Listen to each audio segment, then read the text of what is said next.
बिस्मिल्लाहिर्रहमानिर्रहीम। आज हम चैप्टर 15 स्टार्ट करेंगे, polymorphism and virtual functions in C plus plus. तो उसका ओवरव्यू देख लेते हैं चैप्टर का कि कौन कौन से टॉपिक हम कवर करेंगे। पॉलीमॉर्फिज्म है, व्हाट इज़ पॉलीमॉर्फिज्म, उसकी एग्जांपल्स आ जाएंगी, टाइप्स आ जाएंगी पॉलीमॉर्फिज्म की, फिर वर्चुअल फंक्शन आ जाएगा, उसके बाद बाइंडिंग आ जाएगी और उसकी टाइप्स आ जाएंगी, फिर प्योर वर्चुअल फंक्शन और लास्ट पे अब्स्ट्रैक्ट क्लास आ जाएगी। तो सबसे पहले हम देखते हैं कि पॉलीमॉर्फिज्म होती क्या है, व्हाट इज पॉलीमॉर्फिज्म। पॉलीमॉर्फिज्म, ये जो पूरा वर्ड है ये दो वर्ड्स का कॉम्बिनेशन है, पोली का और मॉर्फिज्म का। पोली का मतलब होता है मैनी और मॉर्फिज्म का मतलब होता है फॉर्म्स। मतलब कि जब इसको कंबाइन हम करेंगे तो मैनी फॉर्म्स या एक से ज़्यादा शक्लें या एक से ज़्यादा बिहेवियर, इसको हम पॉलीमॉर्फिज्म कहते हैं। फिर सिंपल वर्ड्स के अंदर हम क्या करेंगे, कहेंगे पॉलीमॉर्फिज्म को कि ये एक ऐसी एबिलिटी है सेम मैसेज को मुख्तलिफ तरीकों के अंदर डिस्प्ले करवाने की। एक से ज़्यादा फॉर्म्स के अंदर हम एक ही मैसेज को डिस्प्ले करवाएंगे, इसको हम पॉलीमॉर्फिज्म कहते हैं। जैसे रियल वर्ल्ड के अंदर हम देखते हैं कि एक पर्सन है जो उसकी एक ही टाइम के ऊपर मुख्तलिफ करेक्टरिस्टिक्स हो सकती हैं। वो कैसे? जैसे एक पर्सन है, एक आदमी है, मेल है कोई, वो एक ही टाइम के ऊपर फादर हो सकता है, उसके आगे बेटे होते हैं। इसी तरह वो एक ही टाइम के ऊपर सन भी होता है, मतलब कि वो भी किसी का बेटा होता है। और उसी टाइम के ऊपर वो हस्बैंड भी हो सकता है, उसकी शादी हो सकता है, उसकी शादी हो तो वो हस्बैंड भी हो सकता है।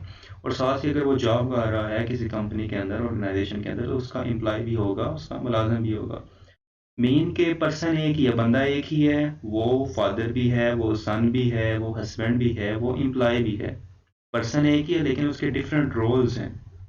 डिफरेंट सिचुएशंस के अंदर वो डिफरेंटली बिहेव करेगा। जैसे जब फादर है तो उसका बिहेवियर अलग होगा, जब वो बेटे के तौर पे आएगा सामने तो फिर उसका बिहेवियर अलग होगा, जब वो हस्बैंड होगा तो उसका बिहेवियर अलग होगा। तो इसी तरह पॉलीमॉर्फिज्म के अंदर भी सेम होता है कि एक चीज़ को हम डिफरेंट सिचुएशन के हिसाब से मोड कर लेते हैं या मॉडिफाई कर लेते हैं। चीज़ एक ही होती है, हमारा कोड एक ही होता है, लेकिन उसको डिफरेंट सिचुएशंस के अंदर हम यूज़ कर लेते हैं। फिर ये मोस्ट इंपॉर्टेंट फीचर है ऑब्जेक्ट ओरिएंटेड प्रोग्रामिंग का। जिस तरह हम पिछले फीचर्स पढ़ रहे हैं, इस तरह ये भी पॉलीमॉर्फिज्म भी एक ऑब्जेक्ट ओरिएंटेड का इंपॉर्टेंट फीचर है। उसके बाद नेक्स्ट स्टेप है the way of defining multiple functionalities under the same name. नाम एक ही होगा लेकिन उसके अकॉर्डिंग उसकी फंक्शनैलिटीज एक से ज़्यादा होंगी, जैसे ऊपर हमने डिस्कस किया है। और इसके अलावा the ability of object of different types to respond to the functions of the same name. Functions एक ही नाम के होंगे और एक से ज़्यादा होंगे, नाम उनका एक ही होगा लेकिन एक से ज़्यादा फंक्शंस होंगे। उनको हम क्लासेस के जो ऑब्जेक्ट्स हैं जो मेन फंक्शन के अंदर बनाए जाते हैं, डिफरेंट ऑब्जेक्ट के थ्रू एक्सेस करेंगे। हो सकता है 2 क्लासें हों, हो सकता है 3 क्लासें हों, तो हर एक क्लास का अपना ऑब्जेक्ट है, तो वो ऑब्जेक्ट इन फंक्शंस को एक्सेस करेगा जब जब रिक्वायर्ड होगा। नेक्स्ट है पॉलीमॉर्फिज्म को सी प्लस प्लस के अंदर कैसे अचीव किया जा सकता है, कैसे इसको परफॉर्म किया जाता है। तो उसके 3 तरीके हैं। पहला है फंक्शन ओवरलोडिंग, दूसरा है ऑपरेटर ओवरलोडिंग और तीसरा है वर्चुअल फंक्शन, जिनमें से हमने फंक्शन ओवरलोडिंग फंक्शन वाले चैप्टर के अंदर कवर कर लिया था। तो फंक्शन ओवरलोडिंग होता क्या है, उसमें हम फंक्शंस के सेम नेम यूज़ करते हैं। एक से ज़्यादा फंक्शंस होते हैं, 2 3 या 4 फंक्शन, उनका नाम सेम होता है लेकिन उनके जो पैरामीटर्स होते हैं आगे ब्रैकेट्स के अंदर वो डिफरेंट होते हैं। हो सकता है एक फंक्शन के अंदर एक पैरामीटर हो, उसके बाद जो दूसरा फंक्शन आएगा नेम सेम ही होगा सब फंक्शंस का, पैरामीटर अलग होंगे। एक फंक्शन के अंदर एक पैरामीटर हो सकता है, दूसरे फंक्शन के अंदर 2, तीसरे फंक्शन के अंदर 3। अब हो सकता है जो सेकंड फंक्शन है उसके अंदर टोटल 3 पैरामीटर हों, 2 फ्लॉट डाटा टाइप के और एक इन डाटा टाइप का, या ये हो सकता है कि 2 इंटीजर टाइप के हो सकते हैं और एक फ्लॉट टाइप का। फंक्शन का नाम सेम होगा, उसके पैरामीटर अलग होंगे, इसको हम फंक्शन ओवरलोडिंग कहते हैं। अगर नेक्स्ट है ऑपरेटर ओवरलोडिंग। क्या होगा हमारा ऑपरेटर ओवरलोडिंग होगा, ऑपरेटर सेम ही होगा। जिस तरह ऊपर हमने देखा है कि फंक्शन का नाम सेम होता है, ऑपरेटर सेम होगा लेकिन वो डिपेंड करेगा ऑपरेंड्स के ऊपर कि उसके राइट और लेफ्ट के ऊपर ऑपरेंड कौन से हैं, उसके अकॉर्डिंग वो बिहेव करेगा। तो इसको हम ऑपरेटर ओवरलोडिंग कहेंगे। फिर जो मोस्ट इंपॉर्टेंट टॉपिक है इस चैप्टर का और पॉलीमॉर्फिज्म जो अचीव होती है वो है वर्चुअल फंक्शन। वर्चुअल का मतलब होता है अपीयर तो वो होगा, एग्जिस्ट करेगा, मतलब कि फंक्शन है लेकिन रियलिटी के अंदर नहीं है। मतलब कि प्रोग्राम के अंदर वो काम करेगा लेकिन एग्जैक्ट में वो फंक्शन होगा नहीं, सिर्फ वर्चुअली काम करेगा, वर्किंग करेगा थोड़ी देर के बाद फिर ये एक स्पेशल फंक्शन होता है, वर्चुअल फंक्शन है जो, और ये हमेशा बेस क्लास के अंदर डिक्लेयर किया जाता है। फिर इसको हम चाइल्ड क्लास एक या एक से ज़्यादा चाइल्ड क्लास के अंदर इसको ओवरराइड कर सकते हैं, मतलब कि उसी फंक्शन को हम चाइल्ड क्लास के अंदर लिख सकते हैं और उसके अंदर मॉडिफिकेशन कर सकते हैं फंक्शंस के अंदर, तो वो होगी ओवरराइडिंग। तो it's name of the function and it's signature in the base class and drive class remain the same. वही बात आ गई है कि एग्जैक्ट कॉपी होगी, बेस क्लास के अंदर भी वही फंक्शन होगा और ड्राइव्ड क्लास या चाइल्ड क्लास के अंदर भी वही फंक्शन होगा, उसका नाम और उसका सिग्नेचर, मतलब कि फंक्शन का नाम और उसके पैरामीटर सेम होंगे बेस क्लास के अंदर भी और ड्राइव्ड क्लास के अंदर भी। इसको हम वर्चुअल फंक्शन कहेंगे या फंक्शन ओवरराइडिंग भी कहते हैं इसको, जो हम लास्ट चैप्टर के अंदर पढ़ रहे हैं। नेक्स्ट है आप पॉलीमॉर्फिज्म की एग्जांपल्स हैं। अब ये देखने वाली बात है, यहाँ से अंडरस्टैंडिंग होगी आपको। यहाँ पे ऑपरेटर है जो प्लस का ही है, 3 एग्जांपल है यहाँ पे, तीनों के अंदर ऑपरेटर हम प्लस का यूज कर रहे हैं। पॉलीमॉर्फिज्म का कॉन्सेप्ट यहाँ से क्लियर करना है। पहले एग्जांपल के अंदर दोनों जो वैल्यूज हैं 6 और 10 दोनों इंटीजर डाटा टाइप के हमें पता है, और उनके दरमियान प्लस ऑपरेटर है, तो ये इन दोनों को प्लस करेगा और 16 हमारा आंसर आ जाएगा। ये दोनों इंटीजर डाटा टाइप के थे। सेकंड एग्जांपल के अंदर फिर दो वैल्यूज हैं और ये दोनों वैल्यूज अब फ्लॉट डाटा टाइप के अंदर है। क्यों? क्योंकि इनके अंदर ये इशारिया या फ्लोटिंग पॉइंट आ गया, तो 7.15 प्लस 3.78, तो प्लस हमारा ऑपरेटर है, इसके राइट और लेफ्ट के ऊपर ऑपरेंड है।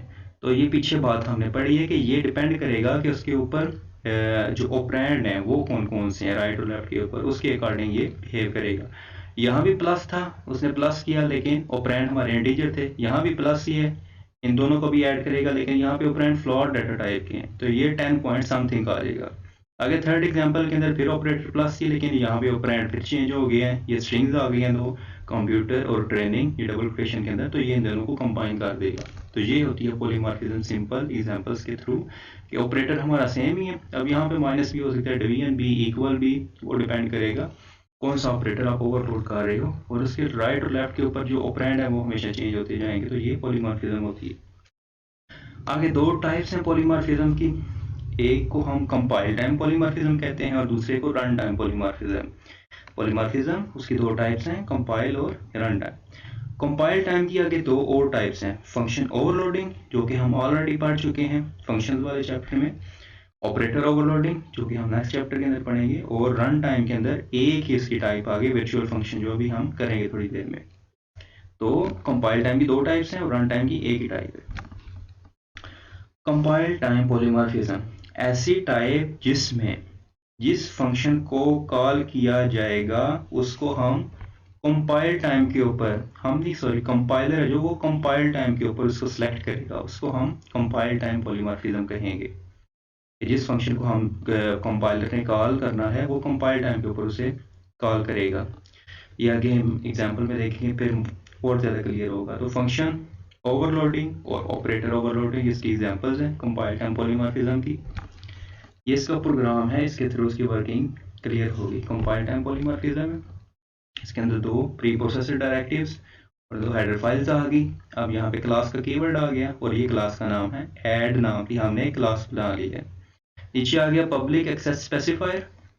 फिर ये दो फंक्शन है, सम का, ऊपर भी सम का और नीचे भी सम का।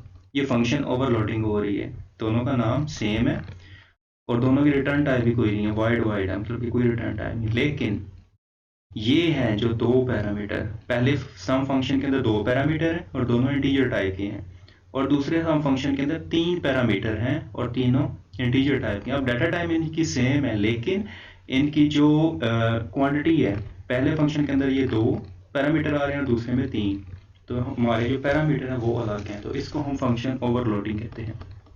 तो पहले सम फंक्शन के अंदर दो पैरामीटर हैं, दोनों इंटीजर टाइप के हैं, और वो क्या कर रहे हैं, इन दोनों को प्लस करके रिटर्न करवा रहा है। तो ये रिटर्न होने के बाद मेन फंक्शन के अंदर चले जाएंगे जहाँ पे सम फंक्शन को कॉल किया जाएगा। फिर दूसरा सम फंक्शन, उसके अंदर हम आते हैं, उसके अंदर तीन पैरामीटर हैं, इंट num1 num2 और num3। ये क्या कर रहा है, ये भी इन तीनों को आपस में प्लस करके रिटर्न करवा रहा है। रिटर्न कहाँ पे होगी, जहाँ पे इस फंक्शन को कॉल किया जाएगा, सम फंक्शन को। ये हमारे दो फंक्शन हो गए और नीचे ये हमारी क्लास एंड होगी। अब हम आते हैं अपने मेन फंक्शन के अंदर। मेन फंक्शन के अंदर आए ऐड जो कि हमारी इस क्लास का नाम है। इस क्लास का हमने एक ऑब्जेक्ट बनाया, ओबीजे भी लिख सकते हैं, इसका नाम आप कुछ और भी रख सकते हैं, ए लिख लें, बी लिख लें। तो ऐड क्लास का हमने एक ऑब्जेक्ट बनाया, क्लियर स्क्रीन वाला फंक्शन चला। उसके बाद यहाँ पे है जो C out sum of two numbers, ये दो नंबर्स का जो सम है, ओबीजे ये हमारा ऑब्जेक्ट आ गया, डॉट सम, इस सम फंक्शन को कॉल करो। अब ये दोनों सम फंक्शन है, ऊपर भी ऐड क्लास के अंदर दोनों फंक्शन है, दोनों का नाम सम है, लेकिन जो वैल्यू हम पास कर रहे हैं पैरामीटर को, वो डिफाइन करेगा कि किस फंक्शन को कॉल किया जाएगा। अब ये है कंपाइल टाइम के ऊपर कंपाइलर फंक्शन किस फंक्शन को कॉल करता है। तो यहाँ पे पैरामीटर ही दो हैं, 10 और 20 हम पास कर रहे हैं। अब कंपाइलर को खुद ही पता चल जाएगा कि दो पैरामीटर वाला जो फंक्शन है वो पहला सम फंक्शन है, क्योंकि दूसरे सम फंक्शन के अंदर तो 3 पैरामीटर है, तो दो वैल्यू 3 पैरामीटर वाले फंक्शन के अंदर नहीं जाएंगी, वो 2 पैरामीटर वाले फंक्शन के अंदर जाएंगी। तो 10 आगे हमारा स्टोर हो जाएगा num1 के अंदर, और 20 हमारा स्टोर हो जाएगा num2 के अंदर।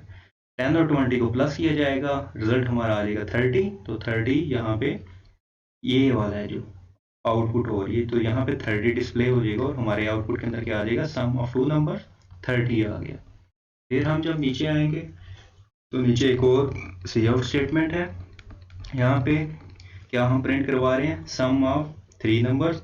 फिर ऑब्जेक्ट सम फंक्शन को कॉल कर रहा है और 3 पैरामीटर पास कर रहा है, 11, 22, 33। तो कंपाइलर खुद ही कंपाइल टाइम के ऊपर डिटेक्ट कर लेगा कि किस फंक्शन के 3 पैरामीटर हैं। तो जो दूसरा सम फंक्शन है उसके अंदर 3 पैरामीटर हैं, int num1, int num2 और int num3। तो num1 के अंदर 11 स्टोर हो जाएगा, num2 के अंदर 22 और num3 के अंदर 33। इन तीनों को प्लस किया जाएगा और रिजल्ट को रिटर्न कर दिया जाएगा मेन फंक्शन के अंदर, तो यहाँ पे वो प्रिंट हो जाएगा। तो इन तीनों को जब प्लस किया जाएगा 11, 22 और 33 को, तो 67 हमारा रिजल्ट आ जाएगा। ये फंक्शन ओवरलोडिंग है, जो ये कंपाइल टाइम पॉलीमॉर्फिज्म की एग्जांपल थी। नेक्स्ट हमारी जो टाइप है, जो दूसरी टाइप थी पॉलीमॉर्फिज्म की, वो रन टाइम पॉलीमॉर्फिज्म है। A type of polymorphism in which proper function to call is selected at run time instead of compile time. अब जिस फंक्शन को कॉल किया जाएगा उसको कंपाइल टाइम के ऊपर नहीं, रन टाइम के ऊपर जो कंपाइलर है उसको कॉल करेगा, तो इसको हम रन टाइम पॉलीमॉर्फिज्म कहते हैं। तो function overriding run time polymorphism की एग्जांपल है। और C++ के अंदर ये जो रन टाइम पॉलीमॉर्फिज्म है, ये वर्चुअल फंक्शन के थ्रू या फिर पॉइंटर्स के थ्रू अचीव की जाती है। मतलब इसकी वर्किंग को हम देखते हैं वर्चुअल फंक्शन के थ्रू। तो वर्चुअल फंक्शन देखते हैं कि क्या होता है। वर्चुअल फंक्शन, जैसा कि हम पहले पढ़ रहे हैं कि एग्जिस्ट तो करता है लेकिन रियलिटी के अंदर नहीं होता। तो वर्चुअल फंक्शन एक स्पेशल मेंबर फंक्शन होता है जो हमेशा बेस क्लास के अंदर डिक्लेयर किया जाता है, और फिर उसको ओवरराइड कर लिया जाता है एक या एक से ज़्यादा ड्राइव्ड क्लास के अंदर। डिक्लेयर ये मेन क्लास या बेस क्लास के अंदर होता है, लेकिन इसको आगे हम ओवरराइड कर लेते हैं, चेंजिंग कर लेते हैं अपनी ड्राइव्ड क्लासेस के अंदर। इसमें होता क्या है, इसका फंक्शन का नेम और उसके सिग्नेचर, मतलब कि उसके जो पैरामीटर होंगे वो बेस क्लास और ड्राइव्ड क्लास के अंदर रिमेन दी सेम। फंक्शन का नाम भी और उसके पैरामीटर, अगर ऊपर बेस क्लास के अंदर 2 पैरामीटर थे फंक्शन के, तो बेस ड्राइव्ड क्लास के अंदर भी 2 ही पैरामीटर रहेंगे। तो फंक्शन का नाम और पैरामीटर मतलब कि एग्जैक्ट ही रहेंगे, बेस क्लास के अंदर भी और चाइल्ड क्लास के अंदर भी।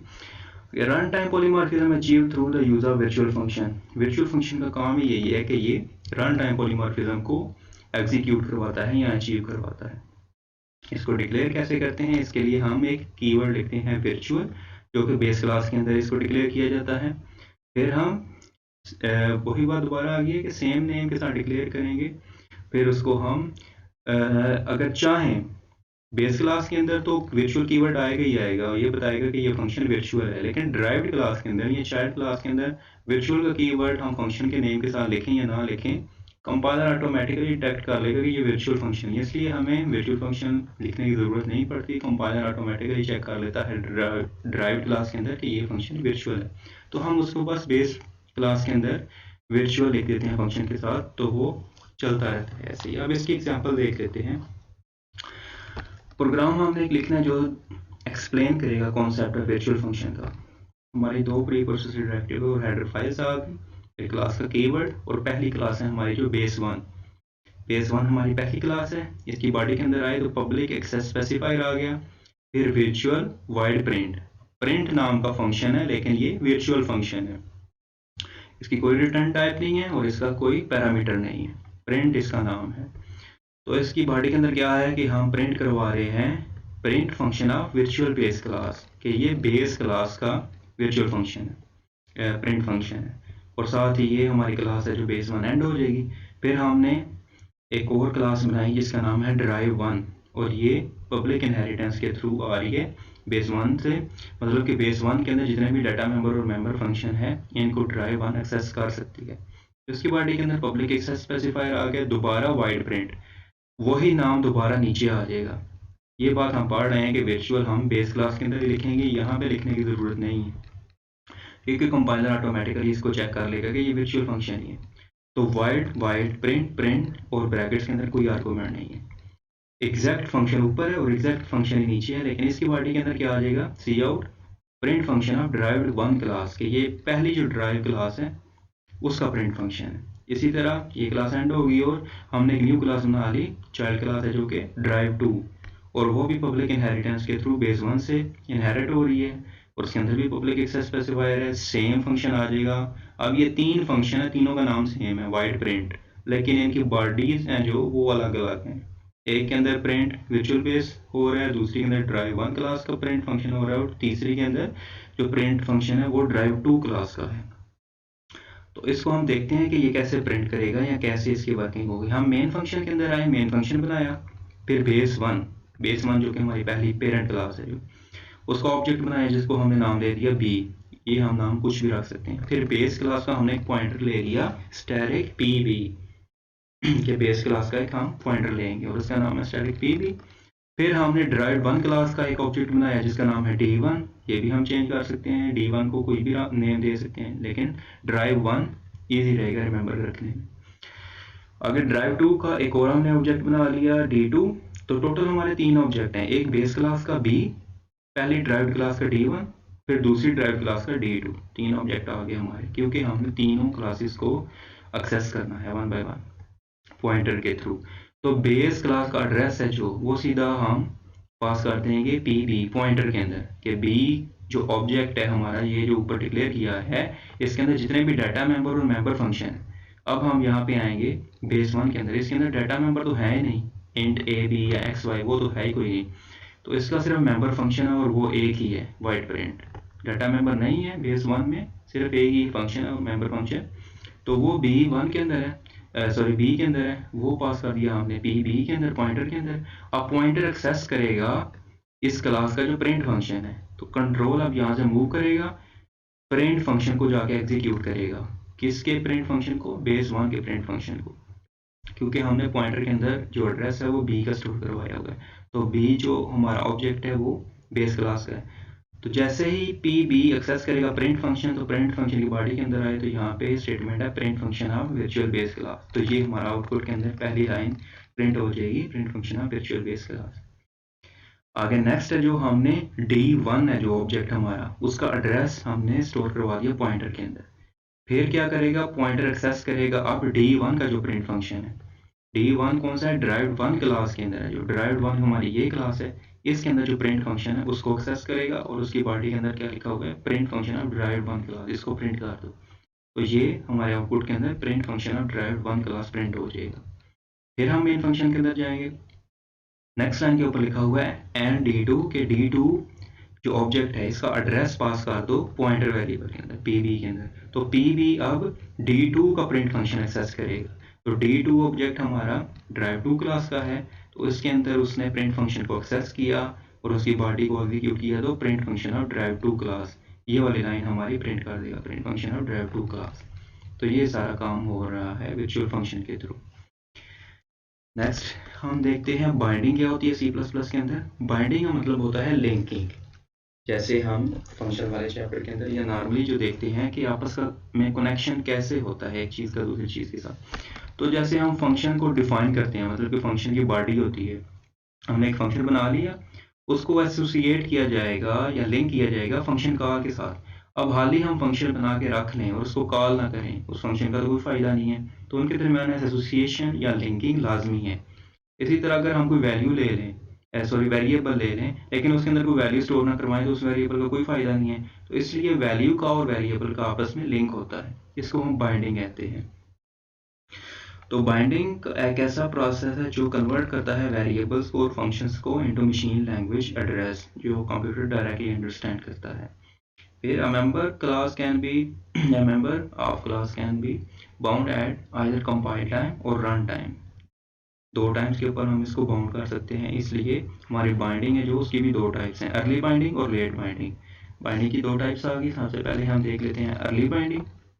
A type of binding that take place at compilation time। ऐसी बाइंडिंग जो कंपाइलेशन टाइम के ऊपर अकर होगी उसको हम अर्ली बाइंडिंग कहेंगे या स्टैटिक बाइंडिंग कहेंगे या फिर कंपाइल टाइम बाइंडिंग, तीनों नाम इसी के हैं। अर्ली बाइंडिंग के अंदर क्या होगा, जो फंक्शन का कोड है वो डायरेक्टली एसोसिएट होगा फंक्शन कॉल के साथ, या फिर जो वैल्यू है वो डायरेक्टली लिंक होगी वेरिएबल के साथ कब, at compile time of program, compile time के ऊपर। और इसमें फंक्शन ओवरलोडिंग है जो वो अर्ली बाइंडिंग की एग्जांपल है जो हम पीछे कवर कर रहे हैं। Static binding make the execution of program faster. ये फास्टर कर देती है प्रोग्राम एग्जीक्यूशन को। क्यों? Because all the data needed to be executed a program known before. हमें सारी चीज़ें पहले से पता होती हैं, कौन सा ऑब्जेक्ट है, कौन से फंक्शन है, किस फंक्शन ने एक्सेस होना है, कंपाइलर खुद ही ऑटोमेटिकली डिटेक्ट कर लेगा। तो इसलिए ये इसकी एग्जीक्यूशन फास्ट होगी अर्ली बाइंडिंग की। नेक्स्ट दूसरी टाइप है late binding. A type binding that take place at the time of program execution. Compile time के ऊपर नहीं, अब प्रोग्राम एग्जीक्यूशन के टाइम जो बाइंडिंग अकर होगी उसको हम लेट बाइंडिंग कहेंगे या डायनामिक बाइंडिंग कहेंगे या फिर रन टाइम बाइंडिंग कहेंगे। इसके भी तीन नाम हैं। लेट बाइंडिंग के अंदर क्या होता है, फंक्शन कोड जो है वो लिंक हो जाता है फंक्शन कॉल के साथ, या जो वैल्यू है वो एसोसिएट या लिंक हो जाती है वेरिएबल के साथ कब, at run time of program. Early binding के अंदर यहाँ पे कंपाइल टाइम था, लेट बाइंडिंग के अंदर यहाँ पे रन टाइम आ गया। तो कंपाइलर को पता नहीं होता कि किस फंक्शन को कॉल करना है, क्योंकि फंक्शन के नाम तो सेम होते हैं, तो उसके पैरामीटर है जो वो जब अलग अलग होंगे तो फिर उसको पता चलेगा। लेकिन वो होता है हमारा फंक्शन ओवरलोडिंग। यहाँ पे है जो लेट बाइंडिंग, ये है फंक्शन ओवरराइडिंग के अंदर, क्योंकि सेम फंक्शन ही हम यूज कर रहे होते हैं बेस क्लास के अंदर और सेम फंक्शन ही हम यूज कर रहे होते हैं ड्राइव क्लास के अंदर। तो इसलिए कंपाइलर को अंडरस्टैंड करना थोड़ा मुश्किल हो जाता है कि मैं किस फंक्शन को कॉल करूँ। लेट बाइंडिंग है जो वो वर्चुअल फंक्शन के थ्रू, वर्चुअल फंक्शन है जो वो लेट बाइंडिंग को अचीव करने के लिए यूज़ किया जाता है। इसका मेन काम ही ये है कि ये जो वर्चुअल फंक्शन है वो लेट बाइंडिंग को अचीव करें या उसकी वर्किंग को शो करवाए। और dynamic binding makes the execution of program flexible. इसमें आसानी होती है लेकिन ये फास्ट नहीं होता अर्ली बाइंडिंग से। नेक्स्ट है हमारा प्योर वर्चुअल फंक्शन। ऐसा वर्चुअल फंक्शन की डेफिनेशन है, ऐसा फंक्शन जो only declared but not defined in the base class is called pure. ऐसा फंक्शन जो बेस क्लास में हाल ही डिक्लेयर किया जाए, उसको डिफाइन ना किया जाए, मतलब कि हाल ही फंक्शन का नाम लिखा जाएगा बेस क्लास के अंदर या पेरेंट क्लास के अंदर, उस फंक्शन की बॉडी नहीं लिखी जाएगी, तो उसको हम प्योर वर्चुअल फंक्शन कहेंगे। और फिर उसको इनिशियलाइज कर दिया जाएगा 0 के साथ डिक्लेरेशन के टाइम ही, and no definition relative to the base. और उसकी कोई डेफिनेशन या बॉडी नहीं होगी फंक्शन की, खाली डिक्लेरेशन होगी और उसको इनिशियलाइज कर देंगे 0 के साथ। इसका सिंटैक्स है, वर्चुअल का कीवर्ड आ गया, रिटर्न टाइप हम कोई भी दे सकते हैं, वॉइड या इंट या फ्लोट या जो भी, यहाँ पे फंक्शन आ गया और यहाँ पे नेम आ जाएगा फंक्शन का, और यहाँ पे हम उसको इनिशियलाइज कर देंगे 0 के साथ। ये है प्योर वर्चुअल फंक्शन। अब एब्स्ट्रैक्ट क्लास क्या होती है, class that has at least one pure function is called an abstract class. ऐसी क्लास जिसके अंदर कम से कम एक प्योर फंक्शन हो लाजमी, उसको हम एब्स्ट्रैक्ट क्लास कहते हैं। और इसको हम डायरेक्टली यूज नहीं कर सकते। क्यों नहीं यूज कर सकते? क्योंकि ऑब्जेक्ट है जो एब्स्ट्रैक्ट क्लास का वो क्रिएट होता है because it can contain a pure virtual function that has no definition. तो हमारी जो होगी एब्स्ट्रैक्ट क्लास, उसके अंदर यूज हो रहा है प्योर वर्चुअल फंक्शन, और प्योर वर्चुअल फंक्शन की हाली डिक्लेरेशन होती है, डेफिनेशन नहीं होती। तो इसलिए इस क्लास का ऑब्जेक्ट भी हम नहीं बना सकते। उसके बाद एक child class can inherit an abstract class and use it by overriding it's pure virtual function. उस एब्स्ट्रैक्ट क्लास को इनहेरिट करके हम न्यू चाइल्ड क्लास बना सकते हैं, और उस न्यू चाइल्ड क्लास के अंदर हम पेरेंट क्लास जो कि एब्स्ट्रैक्ट क्लास है उसके फंक्शन को ओवरराइड कर सकते हैं। तो ये हमारी एब्स्ट्रैक्ट क्लास थी। थैंक यू, अल्लाह हाफिज़।